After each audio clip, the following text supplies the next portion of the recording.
Madam గారు చెప్పండి. ఏదైతే జగన్మోహన్ రెడ్డి గారు పదే పదే చెప్తున్నాడు. గతంలో కూడా చెప్పేవాడు. నేనే 30 ఏళ్ళు ఉంటాను. అధికారం మాదే అని చెప్పారు. కానీ ఓడిపోయిన పరిస్థితి. ఇప్పుడు కూడా మళ్ళీ చెప్తున్నాడు. 2 ఏళ్ళు అయిపోయింది ఆల్రెడీ. ఇంకా 3 ఏళ్లలో మన గవర్నమెంట్ వస్తది. నేనే ఇస్తా మీ అందరికీ. సంక్షేమ పథకాలను నేనే అందిస్తా. ఈ గవర్నమెంట్ వచ్చి ఏం చేయదని చెప్పి అంటున్నాడు. దాన్ని ఎలా చూస్తారు అసలు? ఏమంటామంటే మేకపోతు గాంభీర్యంలాగా కనిపిస్తుంది జగన్మోహన్ రెడ్డి. 11 సీట్లు ఇచ్చి ఇంకా జగన్మోహన్ రెడ్డిని మూల కూర్చొని నీకు ప్రతిపక్ష హోదా కూడా లేదని చెప్పి జనాలు కూర్చోబెట్టినా కూడా ఇంకా ఏదో ప్రగల్భాలు చెప్తున్నాడంటే ఏంటంటే కేడర్లో ఒక భయం వచ్చేసిందండి. జగన్మోహన్ రెడ్డి దేనికి పనికిరాడు. జగన్మోహన్ రెడ్డి ఒక్క ఛాన్స్తో అతని జీవితం మొత్తం అతను సీఎం అనే ఒక ఊహ కూడా మొత్తం కంప్లీట్ అయిపోయింది అనేది వాళ్ళకు కూడా కేడర్ కూడా అర్థమైపోయింది. ఇక ఇతనికి రాజకీయ జీవితం లేదు, ఇంకెప్పుడు రాణించడు, ఇక అసలు ఇతనికి ఎటువంటి అధికారాలు రావు అనేది అతనికి కేడర్లో ఆల్రెడీ వాళ్ళందరూ కూడా అతని పరిపాలన చూశారు కాబట్టి, అతని కెపాసిటీ చూశారు కాబట్టి, అతను ఎంత అవకతవకలకి రాజ్యాన్ని పరిపాలించాడు ఈ గడిచిన 5 ఏళ్ళు అనేది వాళ్ళందరూ చూసుండారు. అలాగే ఇప్పుడు వచ్చాక కూటమి ప్రభుత్వం ఈ 9 ఏళ్లలో 10 నెలల్లో ఎలా పరిపాలిస్తుంది, ఏ విధంగా ముందుకెళ్తుంది, ఎలా రాష్ట్రాన్ని ఉరుకులు పరుగులు పెట్టేస్తుంది అభివృద్ధిలో, ఇవన్నీ చూశారు.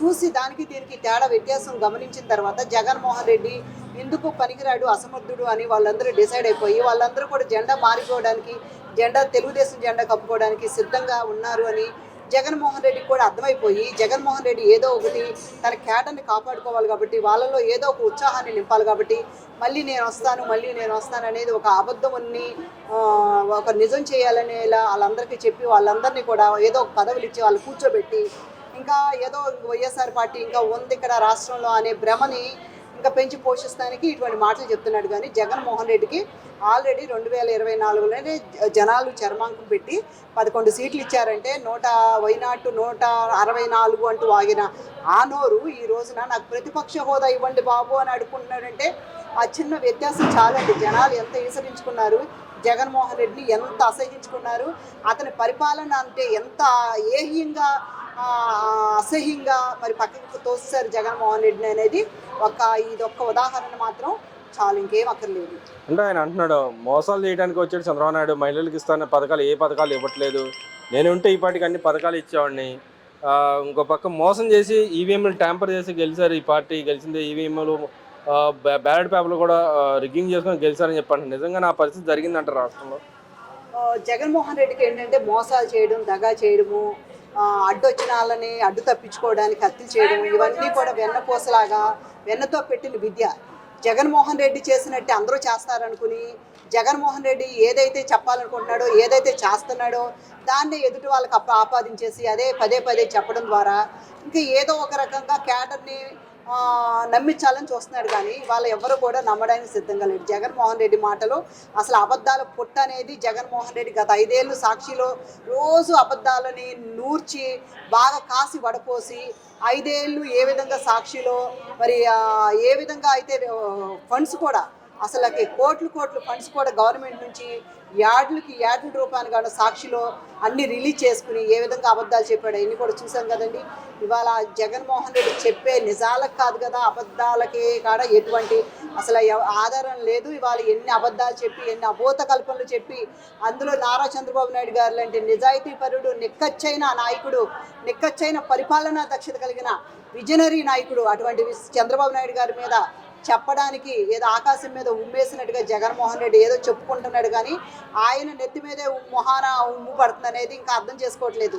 ఇప్పటికైనా జగన్మోహన్ రెడ్డి పరిపాలన ఎలా ఉండాలి, పరిపాలన అంటే ఏ విధంగా ప్రజల మనసును గెలుచుకోవాలనేది తెలుసుకుని, ఇంకా చంద్రబాబు నాయుడు గారు ఎలా చేస్తున్నారు, ఏ విధంగా చేస్తున్నారు, మనం ఎలా చేయొచ్చు, మనం చేసే తప్పిదాలు ఏంటని జగన్మోహన్ రెడ్డి తెలుసుకుని నేర్చుకుంటే కనీసం రాబోయే మరి ఎలక్షన్లో టైం కన్నా కొంచెమన్నా తన కెపాసిటీ పెంచుకోవడానికి అవకాశం ఉంటుంది.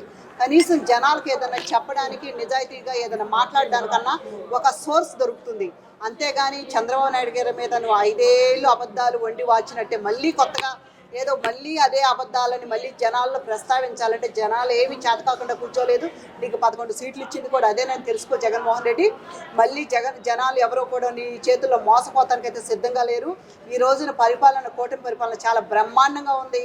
చక్కగా 3 పార్టీలు కలిసి ఎంతో ముచ్చటగా త్రిమూర్తులల్లే బీజేపీ, జనసేన, తెలుగుదేశం ఇవాళ రాష్ట్రాన్ని అభివృద్ధిలో కానీ మరి సుసంపన్నంగా అన్నిటిలో చక్కగా బ్రహ్మాండంగా పరుగులు పెట్టేస్తున్నారు.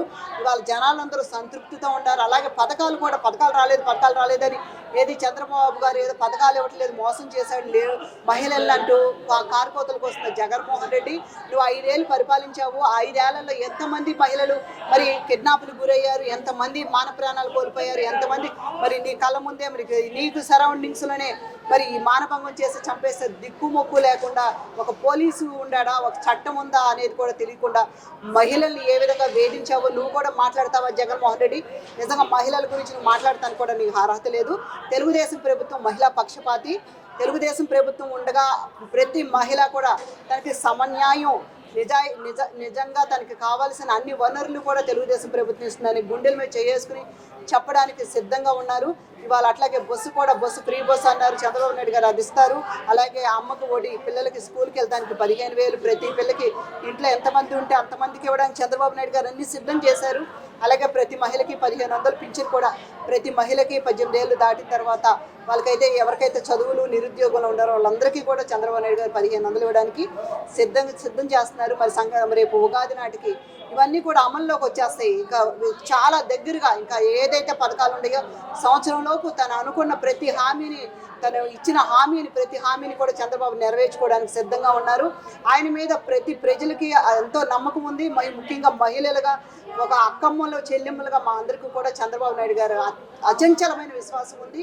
ఆయన అన్ని చేసిందే చెప్పిందే చేస్తారు, చేసేదే చెప్తారు. మాకు ఆయన మీద ఎంతో విశ్వాసం ఉంది. కాబట్టి జగన్మోహన్ రెడ్డి ఇటువంటి అబద్ధ ప్రచారాలకి మానుకుని నువ్వు ఏదైనా అవకాశం ఉంటే నువ్వు ఏదైనా కొంచెం చేసిన నేరాలు పాపాలు ఘోరాలకి దానికి ఏదైనా పూజలు పునస్కారాలు అది దేవుడికి ఏదో ప్రేయర్లో ఉండి అదే నువ్వు ప్రేయర్ చేస్తావు కాబట్టి ఆ ప్రేయర్లు అన్న ఉండి కొంచెం ఆ పాప పుణ్యాలు ప్రక్షాళన చేసుకుని చేసిన పాపాలను కొంత కడుక్కోవడానికి మంచి సమయం కాబట్టి ఈ 4 ఏళ్ళు ఆ పని చేసుకోమని మేము ఉచిత సలహా ఇస్తున్నాం. అంటే ఇక్కడ విడుదల రజనీ గారి వ్యవహారం చూస్తే నా మీద అక్రమ కేసులు పెడుతున్నారు, బలవంతంగా నా మీద కేసులు పెడుతున్నారు, నేనే అన్యాయం ఎవరికి చేయలేదు అని చెప్పి ఆయన చెబుతుంది. అటు ఎంపీ గారు ఇటు చంద్రబాబు నాయుడు గారు వెనకాల నడిపిస్తున్నారు నా మీద కేసులకు అని చెప్పి చెప్తుంది.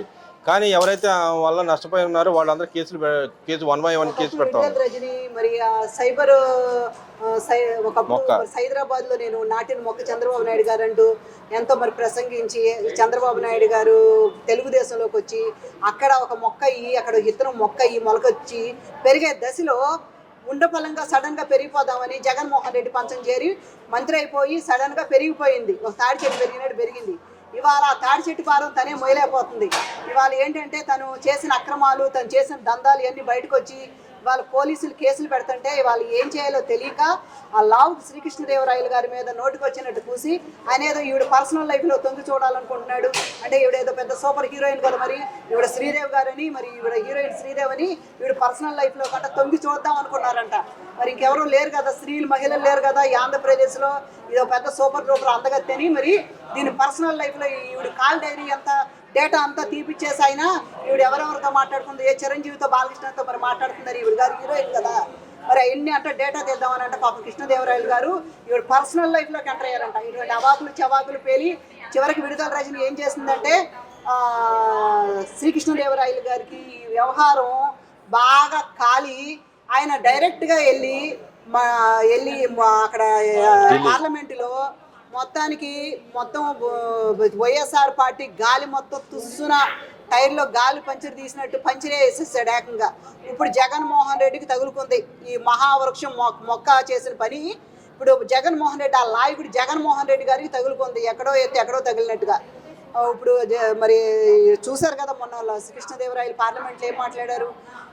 ఎక్కడ ఏ రాష్ట్రంలో లేనంత మద్యం అవినీతి ఇక్కడ ఆంధ్రప్రదేశ్లో ఉందని చెప్పి ఆయన వెలికి తీశారు. దీని మీద అమిత్ షా గారికి కూడా మరి వినతి పత్రం అందజేశారు. దీని మీద త్వరలో జగన్మోహన్ రెడ్డి కటకటాలు ఊచలు లెక్క పెట్టడానికి మొత్తం కేంద్రం సిద్ధం చేస్తుంది. ఇక ఏ దేవుడు కూడా రక్షించలేడు, ఏ ఏసై వచ్చినా కూడా ఏ విజయమ్మ బైబిల్ పట్టుకుని రాష్ట్రం మొత్తం తిరిగినా కూడా ఎవరు కాపాడలేరు. జగన్మోహన్ రెడ్డికి జైల్లో చెప్పకూడదు తినడానికి అన్ని సిద్ధం చేస్తుంది కేంద్రం. ఈ 5 ఏళ్ళు బాగా వాళ్ళకి కోట్లు రాష్ట్రం మీద దోసుకుని మొత్తం ఇచ్చి ఎక్కడికక్కడ వ్యవస్థలను మేనేజ్ చేసుకుంటా పాపం కాపాడుకుంటూ వచ్చాడు. ఇక ఇప్పుడు అయిపోయింది. ఈ మహావృక్షం వచ్చి మొత్తం చెట్టును నేల కూల్చేసింది. ఏదో జగన్మోహన్ రెడ్డి అనే వృక్షం కింద కూర్చుని మొత్తం ఆ చెట్టునే కూల్చేసింది. ఇక జగన్మోహన్ రెడ్డికి కూడా జైల్లో చెప్పకూడదు తినడానికి దగ్గరలో దారి చూపించింది కాబట్టి విడుదల రజనీ గారికి అవాకులు చవాకులు మాని నువ్వు చేసిన తప్పిదాలన్నీ మళ్ళీ నువ్వు ఏదో సూది కోసం సోదికెళ్తే వెనకటికి ఏదో బయటకు వచ్చినాయని నువ్వు ఇక ఈ సోది కబుర్లు చెప్పడం మాని నీ రాజకీయ భవిష్యత్తు కాపాడుకోవాలని ఏదో అవధి ఇది అవాకులు చవాకులు అయ్యి కెలుక్కుని ఉండ కాతి జీవితానికి కూడా జైలు